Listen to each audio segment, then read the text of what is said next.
Bismillahirrahmanirrahim. Alhamdulillah, di malam hari ini kembali kita duduk untuk bertalabul ilmi, dan kita masih melanjutkan tafsir dari surah Al-Imran, dan sekarang masuk pada ayat ke-12 dan seterusnya. A'udzubillahi minasyaitonirrajim. Bismillahirrahmanirrahim. Qul lil ladzina kafaru satughlabuna wa tuhsyaruna ila jahannama wa bi'sal mihad. Qad kana lakum ayatun fi fi'atainil taqata fi'atun tuqatilu fi sabilillah wa ukhra kafiratun yarawnahum mithlaihim ra'yal aini wallahu yu'ayyidu binasrihi ma yasha inna fi dhalika la ibratan liulil absar. Katakanlah kepada orang-orang kafir, kamu pasti akan dikalahkan, akan digiring ke dalam neraka jahanam, dan itulah seburuk-buruk tempat tinggal. Sungguh telah ada bagi kalian tanda pada dua kelompok yang berhadap-hadapan. Satu kelompok berperang di jalan Allah, dan kelompok yang lain, golongan orang-orang kafir, berperang di jalan syaitan,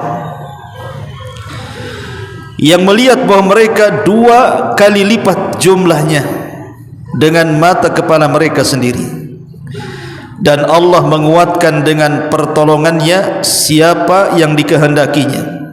Sungguh pada yang demikian itu terdapat pelajaran bagi orang-orang yang mempunyai penglihatan yang tajam. Baik.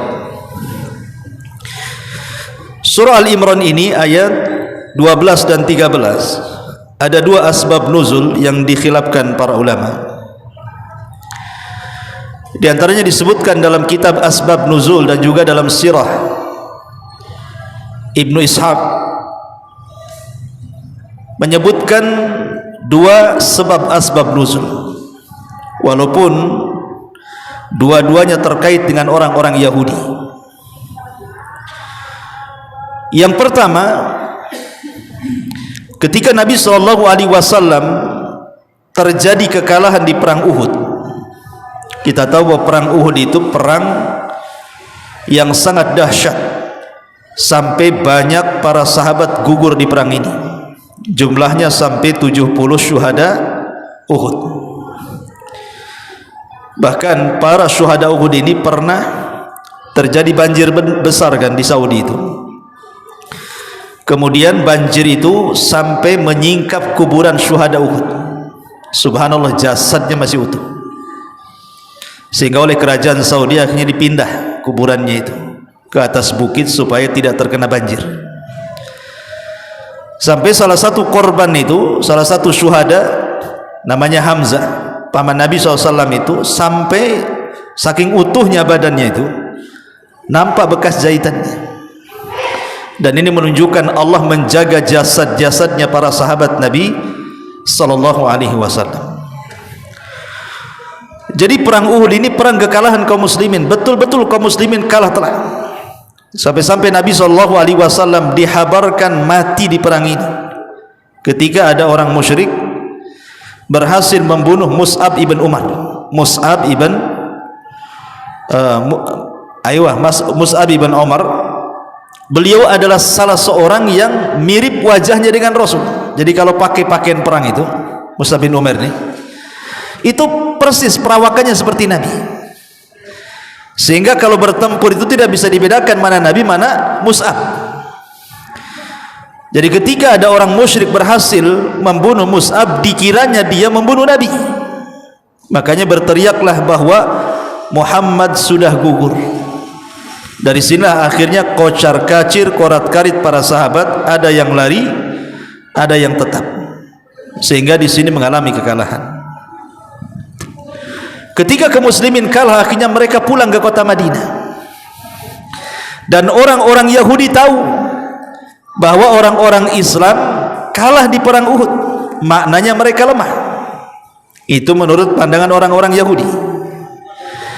Berangkatlah Ka'ab ibn Ashraf, tokoh Yahudi ini, membawa 60 pasukan menuju Mekah, berjumpa dengan Abi Sufyan dan mengatakan, kami mendukung kalian untuk memerangi Muhammad. Begitulah orang-orang Yahudi juga ada yang munafik. Padahal orang-orang Yahudi itu kan sudah terikat perjanjian di Madinah dengan Nabi SAW yang disebut dengan Piagam Madinah. Mereka tidak boleh berkhianat di situ. Tapi karena melihat kekalahan kaum muslimin, disangkanya lemah, makanya Ka'ab ibn Ashraf jadi munafiknya Yahudi, datang dari Madinah ke Mekah mendukung penyerangan Abi Sufyan. Maka ketika Rasul mendengar bahwa tokoh Yahudi Ka'ab ibn Ashraf ini datang dengan 60 pasukan mendukung tentara orang-orang Quraisy yang ketika itu dipimpin Abi Sufyan, turun ayat ini. Qul, katakan ya Muhammad kepada mereka, lilladzina kafaru, kepada orang-orang kafir, maksudnya orang-orang Yahudi, satughlabun, kalian pasti dikalahkan. Wa tuhsyarun, bukan hanya dikalahkan, kalian akan digiring ila jahannam, ke dalam jahannam. Wa bi'sal masir, dan jahannamlah seburuk-buruk tempat. Turun ayat ini. Ini satu pendapat. Pendapat yang kedua, asbab nuzul ayat ini adalah ketika terjadi perang Badar. Perang Badar berbeda dengan perang Uhud, karena perang Badar menang. Dan perang Badar terjadi pada 17 Ramadan, dimenangkan kaum muslimin. Padahal ketika itu jumlah kaum muslimin hanya 300 orang saja, melawan 1000 kurang lebih orang-orang musyrik Arab. Dalam perang ini Rasul dan kaum muslimin berhasil mengalahkan tentara orang-orang musyrik di Badar. Bahkan sebelum peperangan, Rasul sudah menunjukkan mukjizatnya.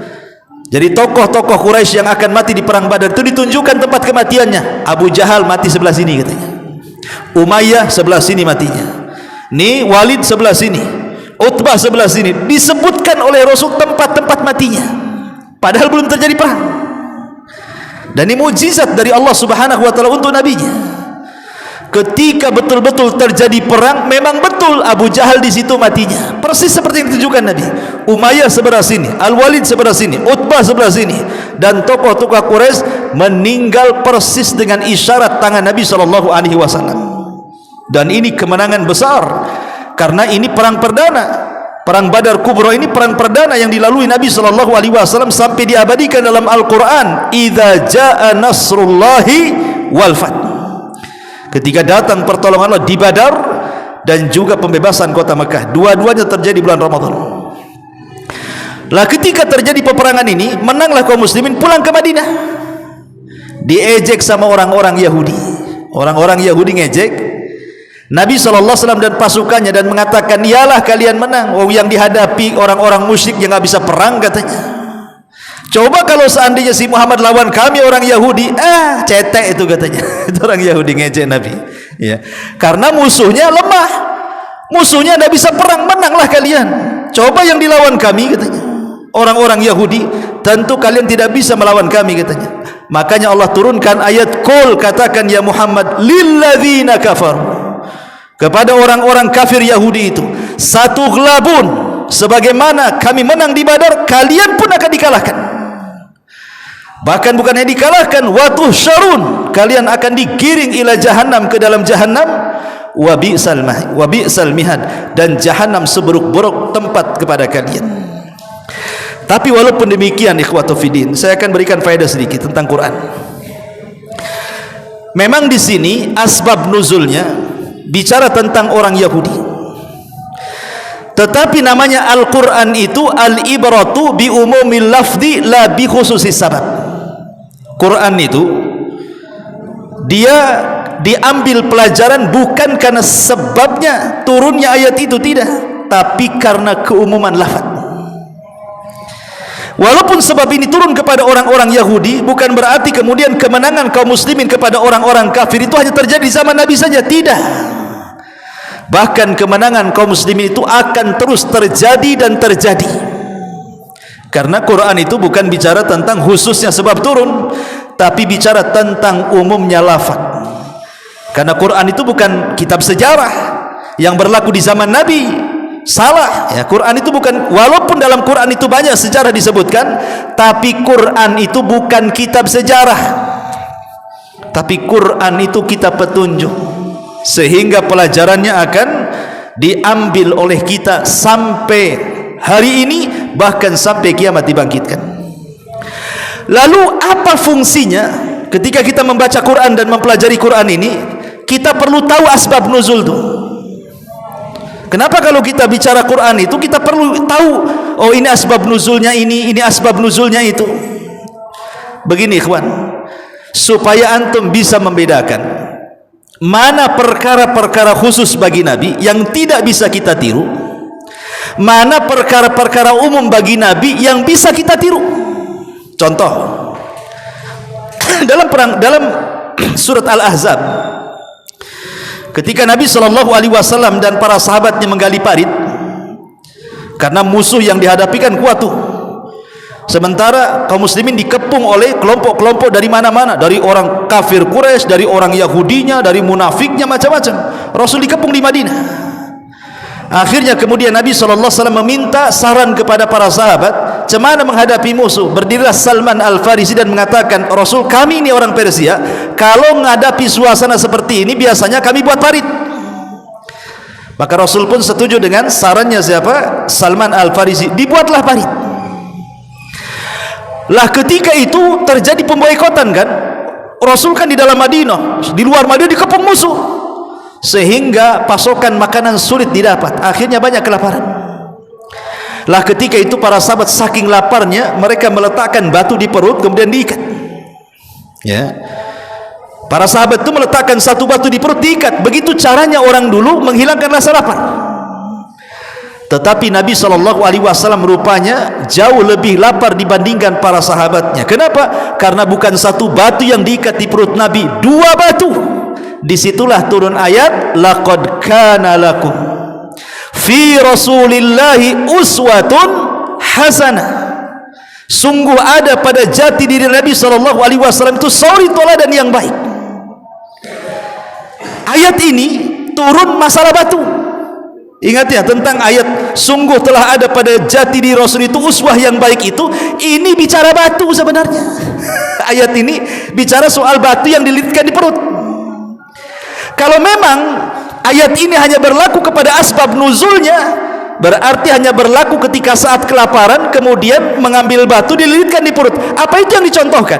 Bukan. Makanya perlunya kita tahu tentang asbab nuzul, bahwa Quran itu al-ibratu bi umumil lafzi. Quran itu diambil dari umumnya lafaz, bukan dari khususnya sebab. Khususnya sebab bicara batu, tapi umumnya lafaz, namanya Rasul itu wajib diikuti, karena ada pada diri Nabi itu sauri toladan yang indah, yang baik. Semua harus mengikuti Nabi. Sebab kalau seandainya kemudian difokuskan kepada asbab nuzulnya ayat itu, kan itu cerita batu saja. Lalu apa yang bisa ditiru dari persoalan batu? Dari sini harus paham tentang, itulah kenapa kita harus tahu asbab nuzul ayat per ayat dalam Quran, supaya kita tahu mana yang ditiru, mana yang tidak ditiru, mana yang khusus bagi Nabi, mana yang tidak khusus bagi Nabi. Yang khusus bagi Nabi tidak bisa ditiru, seperti puasa wisol. Puasa wisol itu puasa terus-terusan tuh, sahurnya dengan bukanya sama. Jadi satu kali aja makan itu, di situ buka, di situ sahur. Itu namanya wisol tuh. Sahabat mau ngikut Nabi, cara Nabi, buka dengan sahurnya sama, nggak tahan, banyak yang pingsan. Kata Rasul, kalian ngapain ikut-ikut saya? Kata, saya ini dikasih makan Allah, dikasih minum Allah, diberi kekuatan Allah. Kalian siapa yang ngasih makan dan minum? Berhenti kalian, jangan ikut-ikut saya. Berarti walaupun puasa wisol dikerjakan Rasul, tapi tidak bisa kita ikuti, karena itu khususnya Nabi. Bisa dipahami ya? Lain kalau seandainya perkara-perkara yang bukan kekhususan Nabi. Contoh umpamanya, Rasul pernah makan dengan Anas bin Malik, makan bareng dengan Anas bin Malik radhiyallahu anhu. Rasul itu sayuran yang paling disukai Nabi apa? Duba, labu. Antum kalau suka labu, itulah makanan kesukaan Nabi itu. Rasul itu suka labu. Jadi Anas bin Malik memperhatikan, kok Rasul suka labu. Maka Anas bin Malik radhiyallahu anhu akhirnya sejak itu dia suka labu. Kenapa? Karena Rasul suka labu. Awalnya Anas tidak suka labu, tapi ketika Rasul suka labu, dia suka labu. Sampai dia datang ke tanaman labu itu dan mengatakan, "Hei tanaman labu," katanya, "sekarang aku sangat mencintaimu karena Rasul suka dengan buahmu," katanya. Sebenarnya masalah makan itu tidak ada sunnahnya. Makan itu bukan khususan Nabi. Makan minum itu tabiat seseorang, perlu makan perlu minum, bukan sunnah makan minum itu. Tetapi yang sunnah itu bentuk makannya dan bentuk minumnya Nabi. Makanya ada istilah fi'lun Nabi. Dalam sunnah jibiliyah itu ada namanya fi'lun Nabi, ada namanya hayatun Nabi.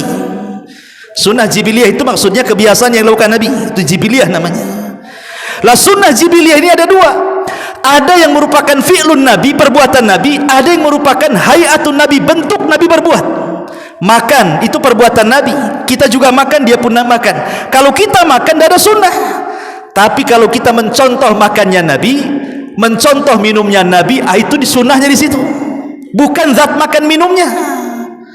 Bisa dipahami di sini ya?